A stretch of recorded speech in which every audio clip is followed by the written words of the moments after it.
Welcome to the aequi podcast, a series of discussions between legal researchers and experts on all things related to law and technology. And now, here are your podcast hosts. Hi, I'm Paul. Hi, I'm Tima, and welcome to another episode of the aequi podcast. We're really excited to be launching our second series. It's a little bit of a controversial one, but we think it's really an important topic to be discussing right now, and we think it'll be really informative for everyone. So, having said that, welcome to our second series, which is going to be focusing on internet pornography and the legal issues surrounding this. So the reason why we've decided to do this topic is because, as many of you may have noticed, there's a petition going around that is calling governments to shut down Pornhub, one of the biggest pornography platforms in the world. This petition has been signed by over 2 million people, and the campaign against this was started by an anti-trafficking organization, anti-human trafficking organization called Exodus City. So Exodus City essentially wants Pornhub to be held accountable for profiting off of mass sex trafficking, rape, and the exploitation of women and minors on their platform. They allege that the platform does very little to ensure the safety of the subjects in the content on the platform. So when we saw this, we were like, oh my goodness, that's a really relevant and interesting topic, and we wanted to dive into this kind of seedy world of internet pornography that people don't really talk about, but a lot of people access. Yeah, and there are many legal issues that come with this. So we want to give you an overview in this series about different aspects of this, different legal questions that could arise. So these are mostly questions that we know from quote-unquote normal social media platforms like Facebook and YouTube.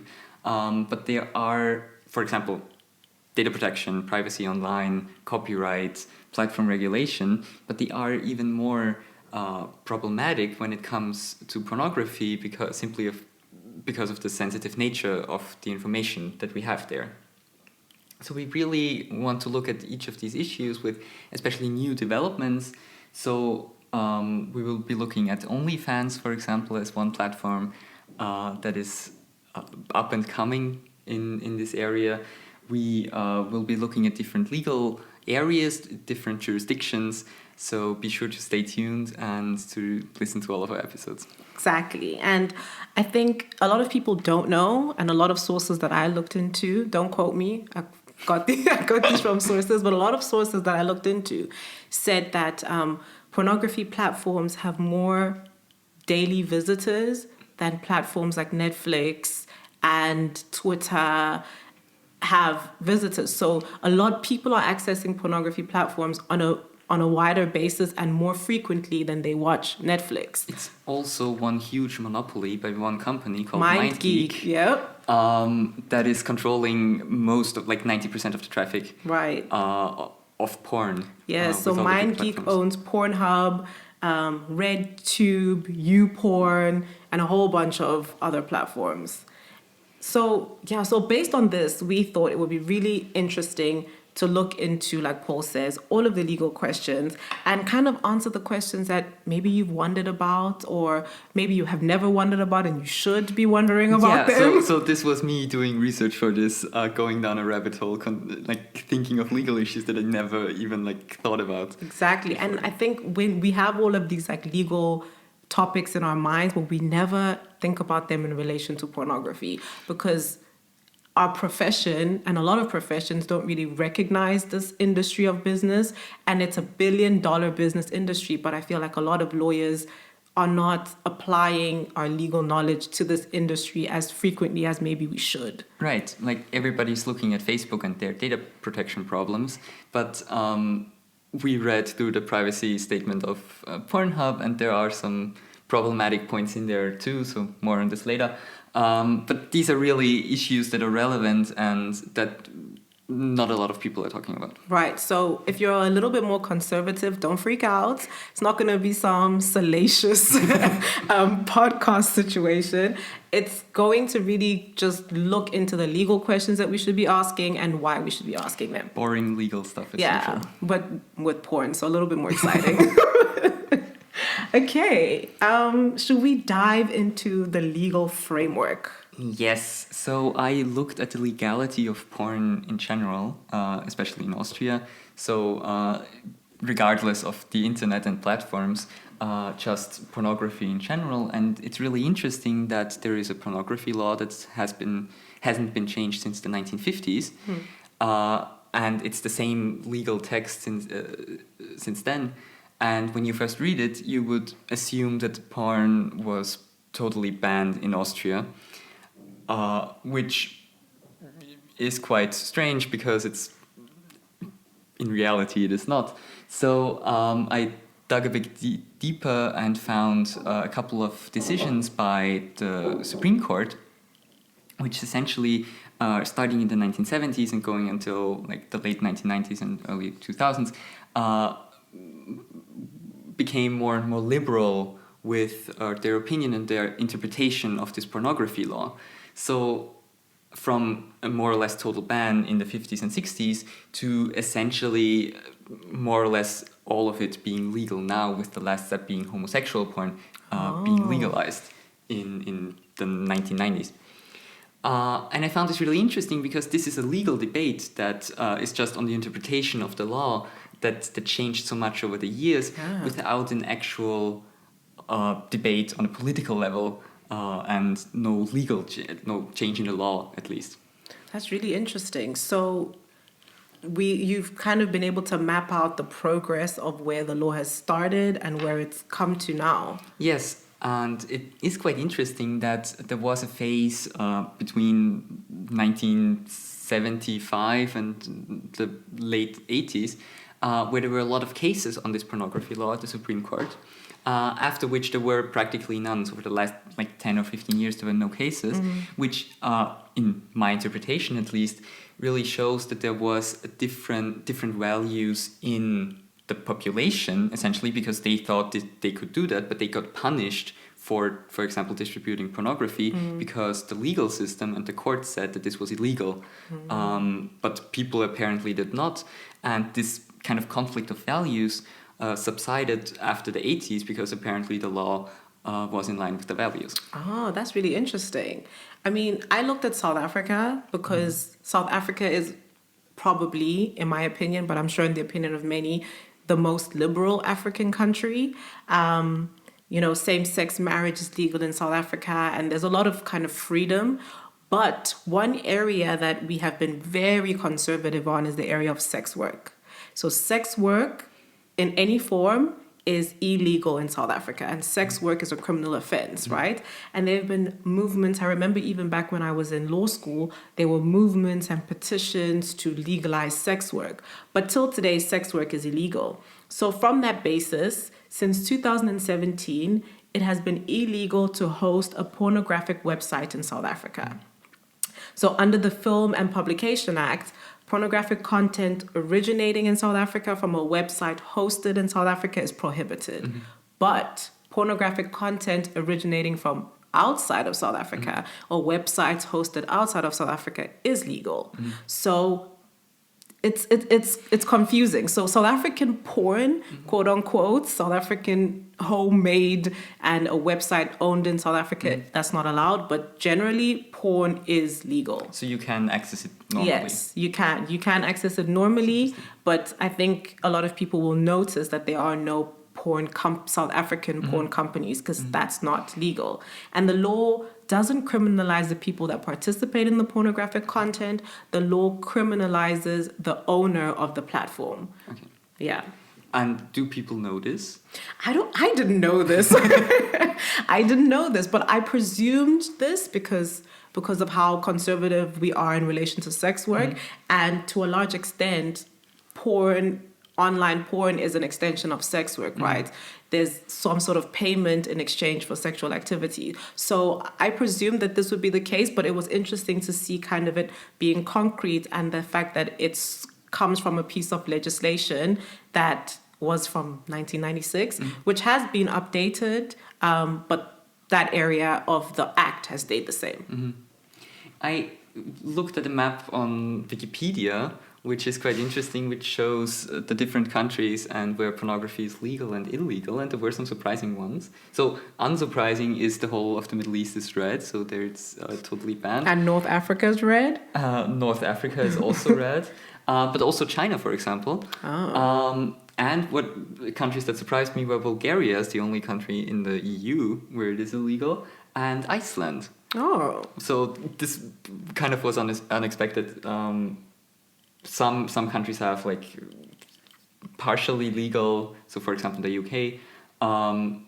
But I think that was quite interesting to see like the different countries. I think it's important for everyone to note that the legal status of internet pornography is complicated. So in different jurisdictions, there are different rules, like we've just said.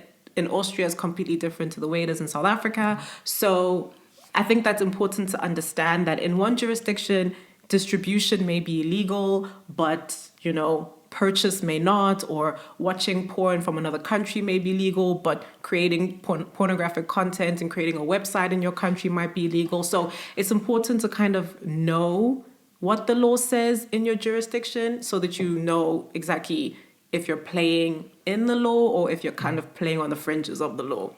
Yeah, and I found this really interesting. There's a law in the US, and this also goes into the direction of the story you told earlier, the petition against Pornhub. So in the US, all producers of pornography must keep a record of all the performers and that they consent and that they are over 18. And this is 18 USC 2257. And you can see a 2257 on most... link on most websites you can click on, and where the platforms essentially say we are not producers. So the producers, which are the users of the platform, are responsible for keeping those records, and we aren't doing anything about this. So the platform limits liability. They say none of our business. The producers have to do this. And I think that for us is one of the main reasons why we wanted to look into this is the lack of accountability or responsibility that a lot of these, they are making billions of dollars, right? And they are able to kind of not take accountability for a lot of the things that happens on their platforms because they're protected by this idea of, if the platform is not aware of any illegal activity, then it's okay. Yeah, so this is on the one hand a legal protection, and we talked about this in the last series a bit, that as long as you don't know anything about illegal content on your platform, you aren't liable.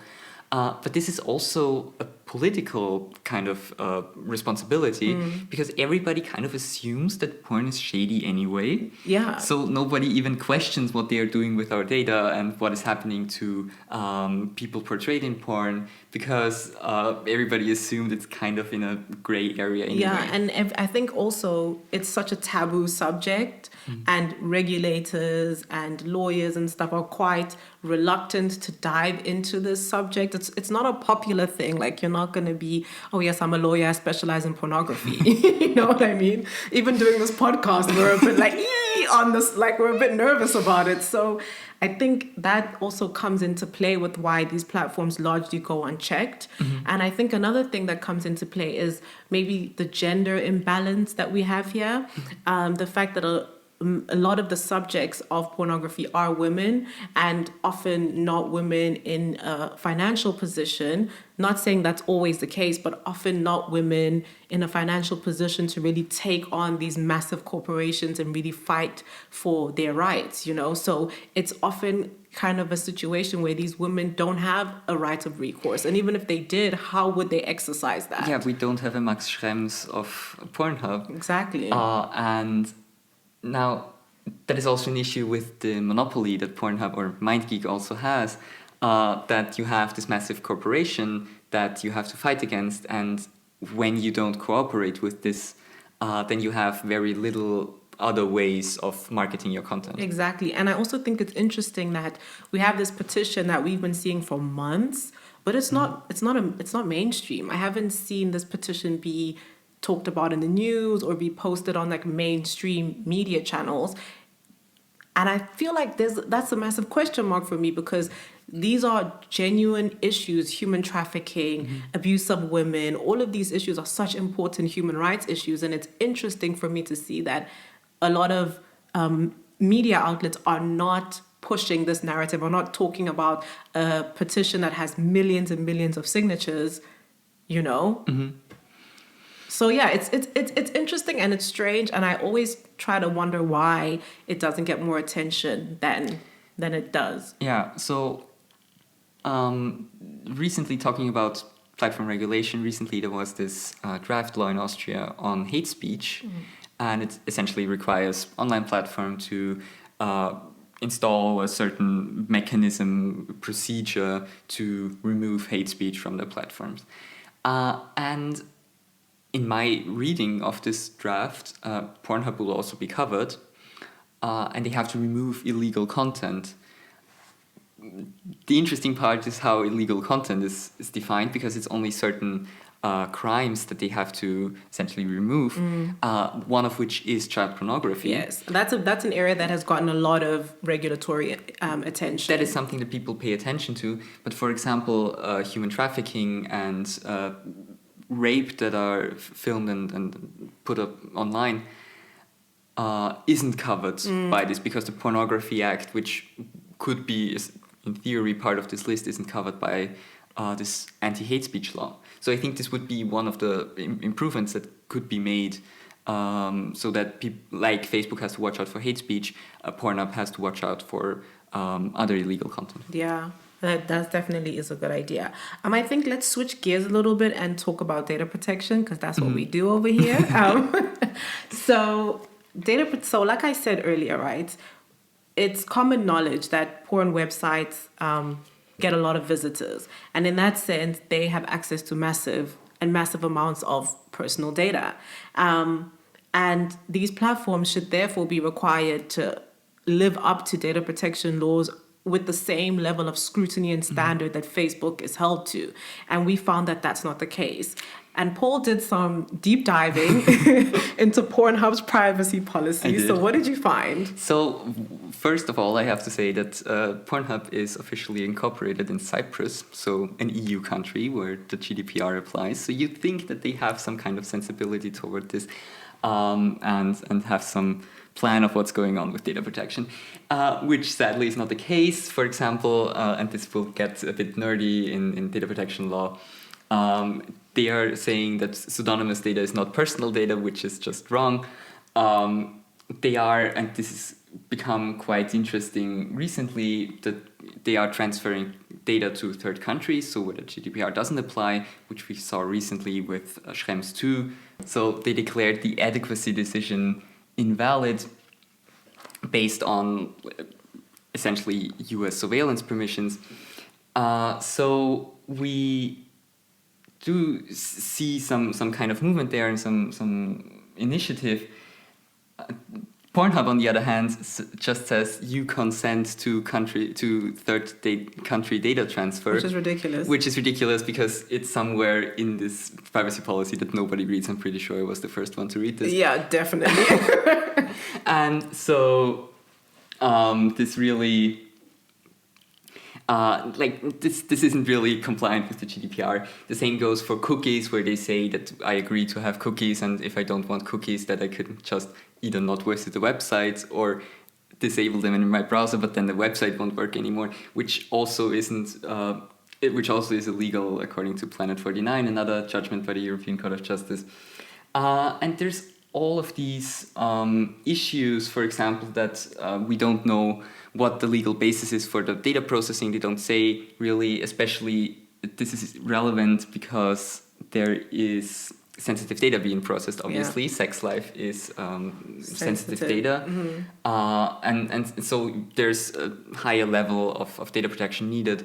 And all of these questions go unanswered when you read the privacy policy, which leads me to believe that essentially nobody is paying attention to this. Yeah, because how many violations have you just listed now? Like 5 at least more. Which is crazy, you know? And the fact that they are such a massive platform and they're international platform and they have access to all of this really, really sensitive data. It's crazy that their privacy policy is just like so lackluster and Yeah, and essentially they're saying that they can transfer data to anyone, and this is really private data. and you consent to it. And I'm consenting to it, Just yes. by clicking on the without Without even knowing to it. Yeah. So be careful, guys.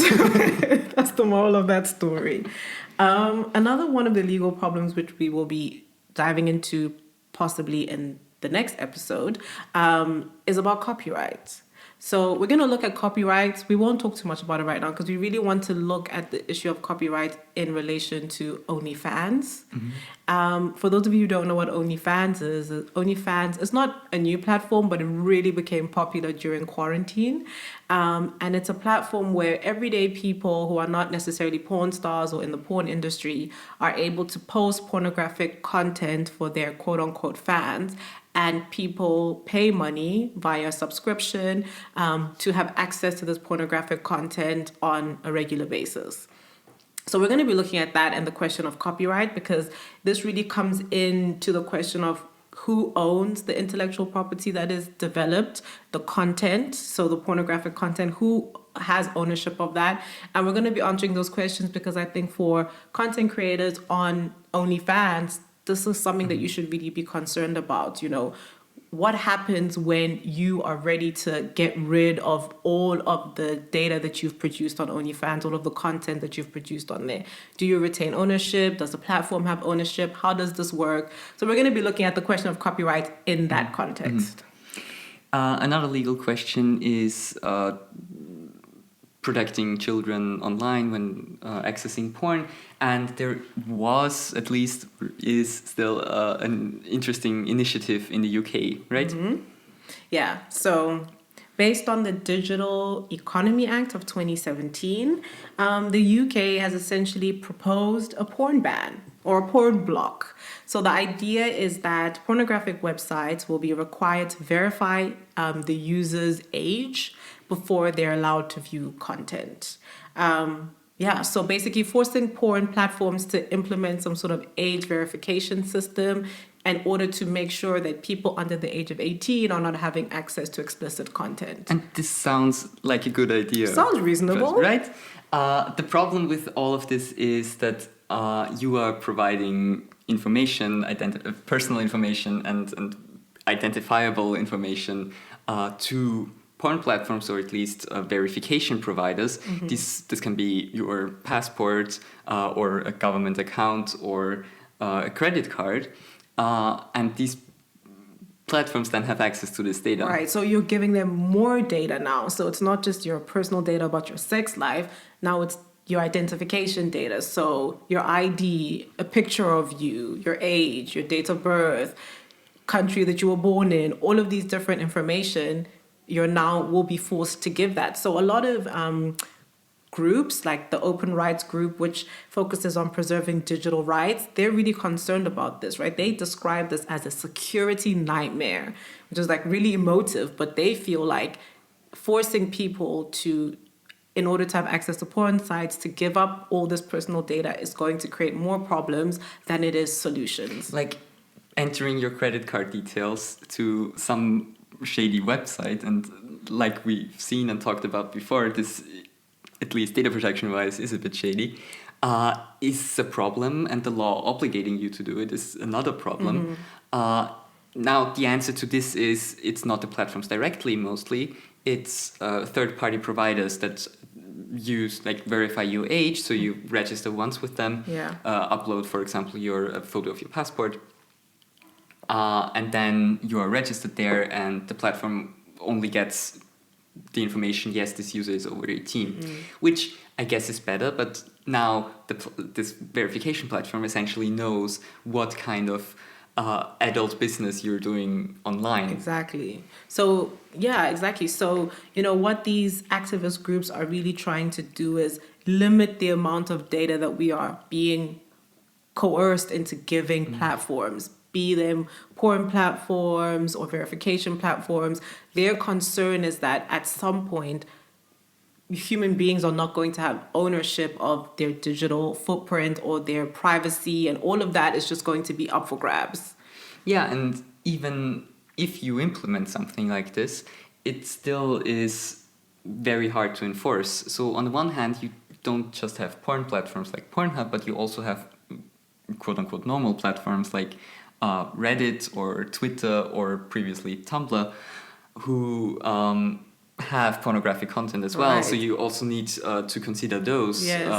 How do you want to manage this? Right. Plus, this is easily circumvented by a VPN. Exactly. Or any other kind of technology. So this is an issue. A further issue is that this will further reduce platforms, because this is something that needs some investment, further strengthening the monopoly that platforms have right now. Exactly. And the British Board of Film Classification tried to come up with a certification scheme for age verification tools that would kind of ensure a certain level of data privacy or data security and impose data security standards, but the scheme is voluntary. So it's there, but platforms don't necessarily have to adhere to it. So that's also a problem. If we're going to implement this law and require people to give up this data, then there should also be pressure on platforms to implement a certain level of data security. So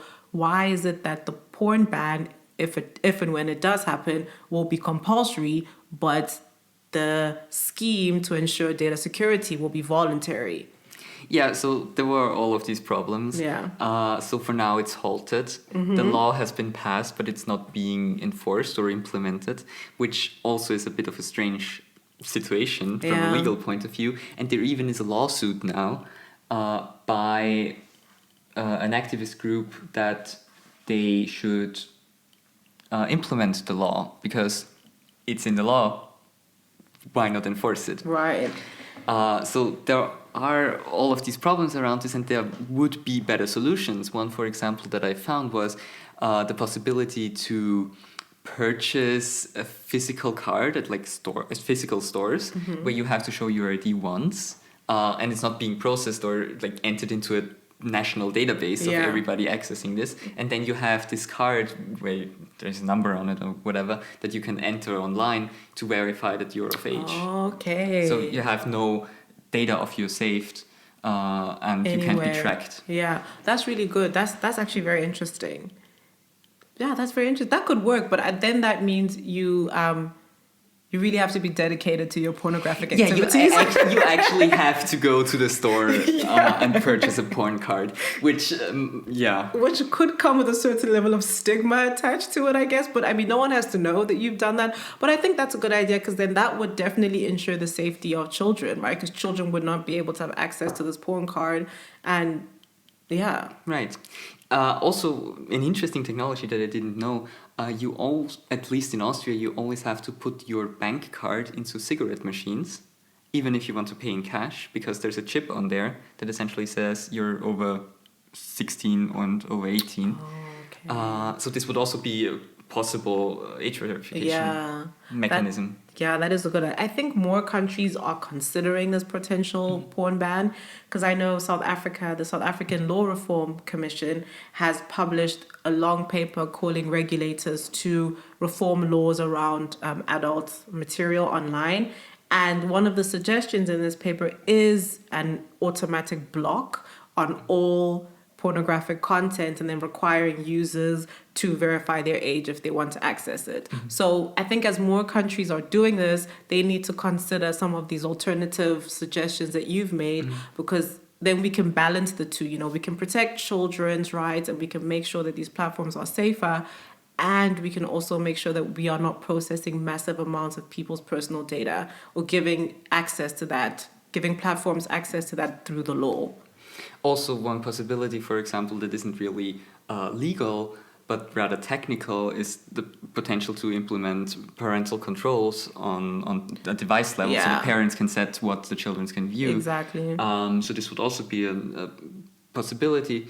Now, France passed a law to that effect, essentially saying you need verification in order to access porn.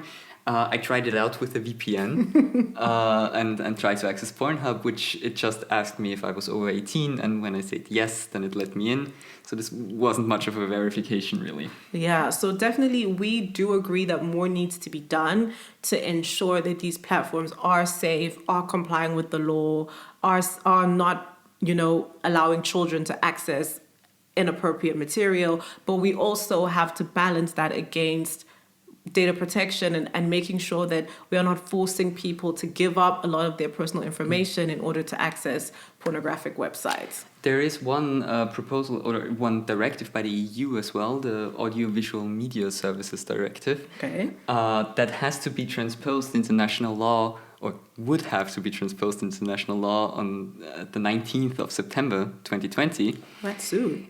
Yes, in theory, but I looked at the implementation on the European Commission website, and there were just 2 countries there, which is Luxembourg, which didn't really fully transpose this, in Austria, where it is just one draft that was released a couple of days ago. So not much national going buy-in. on. Yeah, not really much going on nationally. But this would be, so this has a range of different issues, but one of the rules would be that platforms have to protect children from accessing pornographic content. All right, guys. So that brings us to the end of the first episode. We hope you've really enjoyed this episode. We'll be coming back with more. This is a very interesting series for us. I'm sure you agree, Paul. Definitely. Just kind of diving into something that we've never, ever looked into before. So we will be coming back with more content. We will be looking at OnlyFans, like we've said. What else are we going to be looking at? How to remove content from porn platforms. We are going to look at possibly deepfake porn, platform regulation, all of this. And we would also encourage you, our listeners, to send in suggestions, especially because we have so many legal issues, and you've seen that we're talking about this for 30 minutes now. So we really have a lot to talk about. What are you interested in, and what should we focus on, and what are your questions and ideas? Yeah, let us know in the comments, or hit us up on Instagram or LinkedIn or anywhere else. At ID Vienna. So thank you for listening, and we will see you. We'll see you soon. Bye. Bye-bye. Thank you for listening to this episode of the aequi podcast. Please be sure to like, share, subscribe, and leave your comments down below. Thank you again, and join us next time on the aequi podcast.